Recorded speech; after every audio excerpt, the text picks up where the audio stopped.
Olá, graça e paz em nome de Jesus. Hoje é o 73º dia de leitura da Bíblia na ordem cronológica dos acontecimentos. Depois destas coisas, Josué, filho de Num, servo do Senhor, morreu com a idade de 110 anos. Foi sepultado na sua própria herança em Timnat-Sera, que fica na região montanhosa de Efraim, para o norte do Monte Gaás.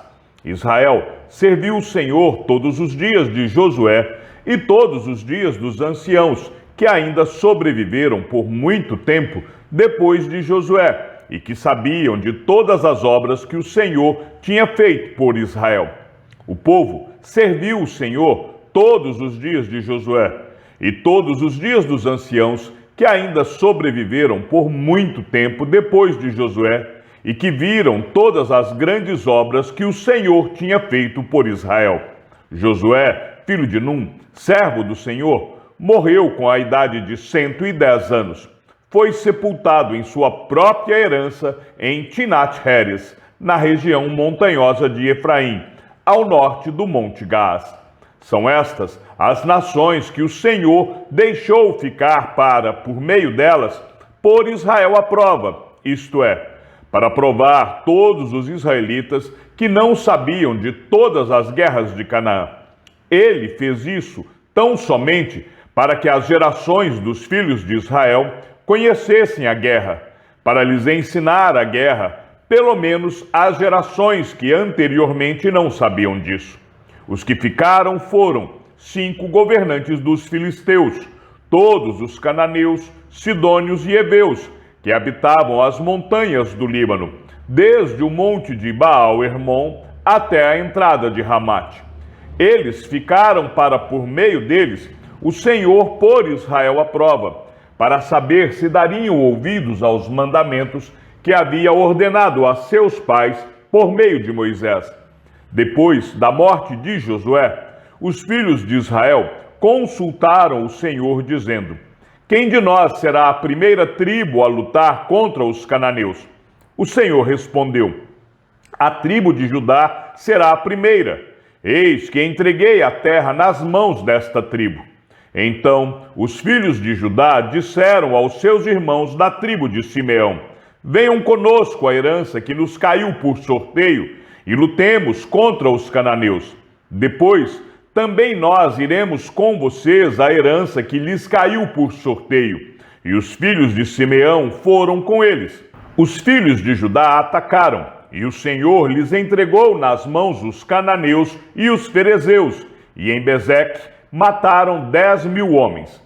Em Bezeque encontraram Adoni-Bezeque, e lutaram contra ele, e derrotaram os cananeus e os ferezeus.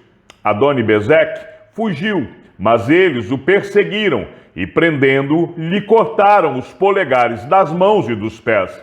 Então Adoni-Bezeque disse: 70 reis, a quem haviam sido cortados os polegares das mãos e dos pés, apanhavam migalhas debaixo da minha mesa. Assim como eu fiz, assim Deus me retribuiu. E o levaram a Jerusalém, onde morreu. Os filhos de Judá atacaram Jerusalém, e tomando-a, mataram os seus moradores e puseram fogo na cidade. Depois, os filhos de Judá foram lutar contra os cananeus, que habitavam nas montanhas, no Neguebe e na Cefelá. Os filhos de Judá foram com seus irmãos da tribo de Simeão e atacaram os cananeus que moravam em Cefate e destruíram totalmente a cidade. Por isso, foi chamada de Horma. Também conquistaram Gaza, Asquelon e Ecrom com seus respectivos territórios. O Senhor esteve com os filhos de Judá, e estes ocuparam a região das montanhas, porém não expulsaram os moradores do vale, porque estes tinham carros de ferro. A casa de José atacou Betel, e o Senhor estava com eles. A casa de José enviou homens a espiar Betel, que antes se chamava Luz. Os espias viram um homem que saía da cidade e lhe disseram: mostre-nos a entrada da cidade, e teremos misericórdia de você. O homem mostrou a entrada da cidade, e eles mataram os moradores ao fio da espada. mas deixaram ir aquele homem e toda a sua família. Então ele foi para a terra dos heteus, edificou uma cidade e lhe deu o nome de Luz. E este é o seu nome até o dia de hoje. Morreu também Eleazar, filho de Arão, e o sepultaram em Gibeá, cidade que pertencia a Finéias, seu filho, e que lhe tinha sido dada na região montanhosa de Efraim. Toda aquela geração também morreu e foi reunida aos seus pais. E depois dela se levantou uma nova geração que não conhecia o Senhor, nem as obras que ele havia feito por Israel. Então os filhos de Israel fizeram o que era mal aos olhos do Senhor, servindo os Baalins. Deixaram o Senhor, Deus de seus pais, que os havia tirado da terra do Egito, e seguiram outros deuses, os deuses dos povos que havia ao redor deles, e os adoraram, e provocaram o Senhor a ira, porque deixaram o Senhor e serviram Baal e Astarote. A ira do Senhor se acendeu contra Israel, e ele os entregou nas mãos de ladrões que os despojavam do que possuíam. Ele os entregou nas mãos dos seus inimigos ao redor, e não puderam mais resistir a eles. Por onde quer que fossem, a mão do Senhor estava contra eles para o seu mal, como o Senhor lhes tinha dito e como lhes havia jurado, e estavam em grande aperto. Então o Senhor suscitou juízes, que os livraram das mãos dos que os atacavam e roubavam. Mas eles não obedeceram aos seus juízes. Pelo contrário, se prostituíram com outros deuses e os adoraram. Depressa se desviaram do caminho por onde andaram seus pais na obediência aos mandamentos do Senhor e não fizeram como eles.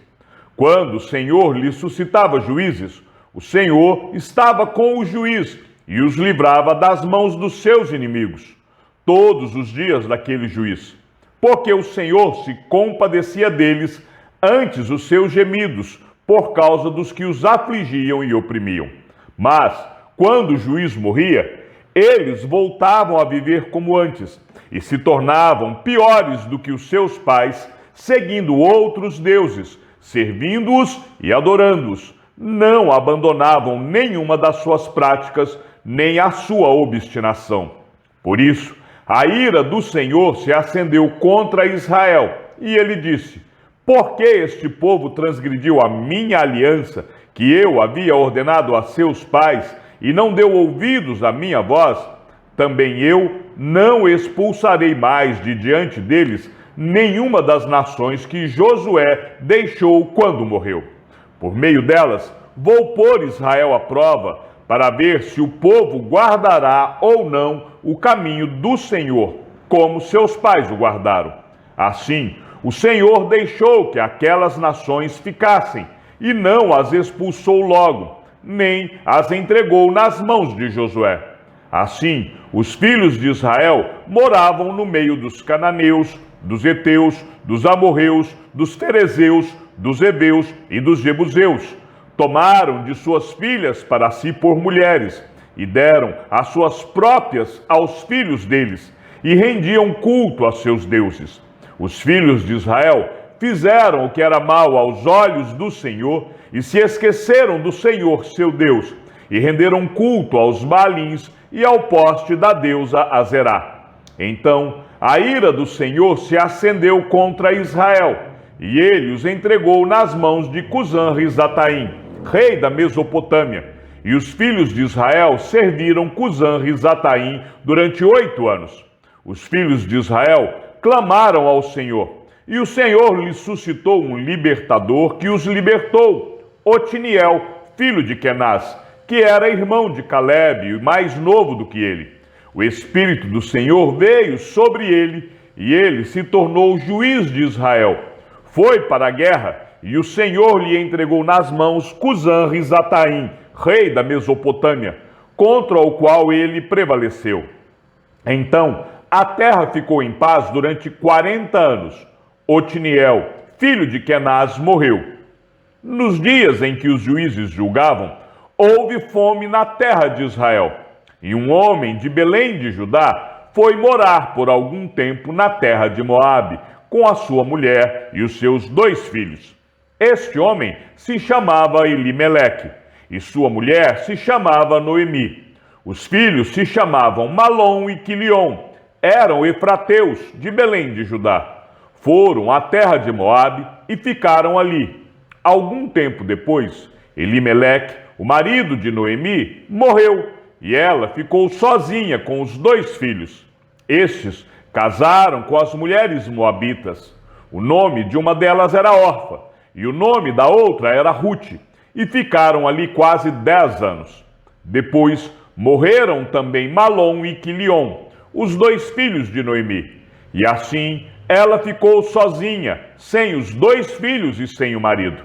Então Noemi voltou da terra de Moabe com as suas noras, porque ainda em Moabe ouviu que o Senhor havia se lembrado do seu povo, dando-lhe alimento. Assim, ela saiu do lugar onde havia morado, e as 2 noras estavam com ela. Enquanto caminhavam, voltando para a terra de Judá, Noemi disse às suas noras: vão agora e voltem, cada uma para a casa de sua mãe, e que o Senhor seja bondoso com vocês, assim como vocês foram bondosas com os que morreram e comigo. O Senhor faça com que vocês sejam felizes, cada uma na casa de seu novo marido, e dê um beijo em cada uma delas. Elas, porém, começaram a chorar alto e lhe disseram: não, nós iremos com a senhora para junto do seu povo. Mas Noemi disse: voltem, minhas filhas, por que vocês iriam comigo? Vocês acham que eu ainda tenho filhos em meu ventre para que casem com vocês? Voltem, minhas filhas, vão embora, porque sou velha demais para ter marido. E ainda que eu dissesse, tenho esperança, ou ainda que casasse esta noite e tivesse filhos, será que vocês iriam esperar até que eles viessem a crescer? Ficariam tanto tempo sem casar? Não, minhas filhas, a minha amargura é maior do que a de vocês, porque o Senhor descarregou a sua mão contra mim. Então, de novo, choraram em alta voz. Orfa deu um beijo, se despediu de sua sogra, porém Rute se apegou a ela. Então Noemi disse: veja, a sua cunhada voltou para o seu povo e para os seus deuses. Vá você também com ela. Porém Rute respondeu: não insista para que eu a deixe, nem me obrigue a não segui-la, porque aonde quer que você for, irei eu, e onde quer que pousar, ali pousarei eu. O seu povo é o meu povo, e o seu Deus é o meu Deus. Onde quer que você morrer, morrerei eu, e aí serei sepultada. Que o Senhor me castigue, se outra coisa que não seja a morte me separar de você. Quando Noemi viu que Rute estava mesmo decidida a acompanhá-la, deixou de insistir com ela. Então ambas se foram, até que chegaram a Belém. E aconteceu que, ao chegarem ali, toda a cidade se comoveu por causa delas. E as mulheres perguntavam: essa não é a Noemi? Porém ela lhes dizia: não me chamem de Noemi, mas de Mara, porque o Todo-Poderoso me deu muita amargura. Quando saí daqui, eu era plena, mas o Senhor me fez voltar vazia. Por que então querem me chamar de Noemi, se o Senhor deu testemunho contra mim e o Todo-Poderoso me afligiu? Foi assim que Noemi voltou da terra de Moabe com Rute, sua nora, a moabita, e chegaram a Belém no começo da colheita da cevada. Noemi tinha um parente de seu marido, dono de muitos bens, da família de Elimeleque, o qual se chamava Boaz. Rute, a moabita, disse a Noemi: deixe-me ir ao campo para apanhar espigas atrás daquele que me permitir fazer isso. Noemi respondeu: vá, minha filha. Ela se foi, chegou ao campo e apanhava espigas atrás dos ceifeiros. Por casualidade, entrou na parte do campo que pertencia a Boaz, que era da família de Elimeleque. Eis que Boaz veio de Belém e disse aos ceifeiros: que o Senhor esteja com vocês. E eles responderam: que o Senhor o abençoe. Depois Boaz perguntou ao servo encarregado dos ceifeiros: de quem é essa moça? O servo respondeu: essa é a moça moabita que veio com Noemi da terra de Moabe. Ela me pediu que a deixasse recolher espigas e ajuntá-las entre os feixes após os ceifeiros. Assim, ela veio e ficou aqui desde a manhã até agora. Só parou um pouco para descansar no abrigo. Então Boaz disse a Rute: escute, minha filha, você não precisa ir colher em outro campo, nem se afastar daqui. Fique aqui com as minhas servas. Fique atenta ao campo onde forem colher e vá atrás delas. Eu dei ordem aos servos para que não toquem em você. Quando você ficar com sede, vá até as vasilhas e beba da água que os servos tiraram. Então Rute se inclinou e, encostando o rosto no chão, disse a Boaz: por que o Senhor está me favorecendo e se importa comigo, se eu sou uma estrangeira? Boaz respondeu: já me contaram tudo o que você fez pela sua sogra, depois que você perdeu o marido. Sei que você deixou pai, mãe e a terra onde nasceu, e veio para um povo que antes disso você não conhecia. O Senhor lhe pague pelo bem que você fez. Que você receba uma grande recompensa do Senhor, Deus de Israel, sob cujas asas você veio buscar refúgio. Então Rute disse: meu caro Senhor, você está me favorecendo muito, pois me consolou e falou ao coração desta sua serva, e eu nem mesmo sou como uma das suas servas. Na hora de comer, Boaz disse a Rute: venha para cá e coma do pão. Molhe o seu bocado no vinho. Ela se sentou ao lado dos ceifeiros e Boaz lhe deu grãos tostados de cereais. Ela comeu até ficar satisfeita e ainda sobrou. Quando ela se levantou para ir apanhar espigas, Boaz deu esta ordem aos seus servos: deixem que ela apanhe espigas até no meio dos feixes, e não sejam rudes com ela. Tirem também algumas espigas dos feixes e deixem cair, para que ela as apanhe e não a repreendam. E assim, Rute esteve apanhando espigas naquele campo até de tarde. Depois, debulhou o que havia apanhado e foi quase 20 litros de cevada. Ela pegou o cereal e voltou para a cidade. E a sogra viu o quanto de cereal ela havia conseguido apanhar. Rute também deu para a sogra a comida que lhe havia sobrado depois que ela comeu até ficar satisfeita. Então Noemi perguntou: onde você foi colher hoje? Onde trabalhou? Bendito seja aquele que acolheu você com tanta generosidade. E Rute contou à sua sogra onde havia trabalhado e acrescentou: o nome do homem com quem trabalhei hoje é Boaz. Então Noemi disse à sua nora: que ele seja abençoado pelo Senhor Deus, que não deixou de ser bondoso, nem para com os vivos, nem para com os mortos.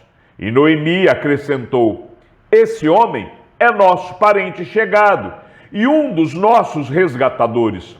Então Rute, a moabita, disse: ele também me disse que eu posso continuar com os servos dele, até que eles terminem de fazer a colheita.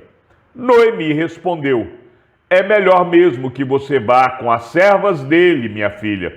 Noutro campo, poderiam maltratar você.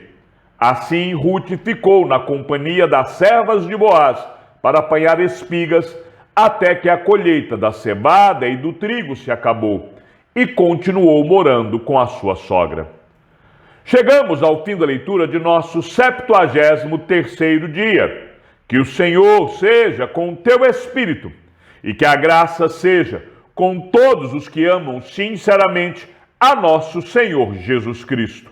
E ao Deus único e sábio seja dada toda a glória e que a sua vida seja sempre para mais em Cristo Jesus. Um forte abraço e até amanhã, se assim o Senhor nos permitir.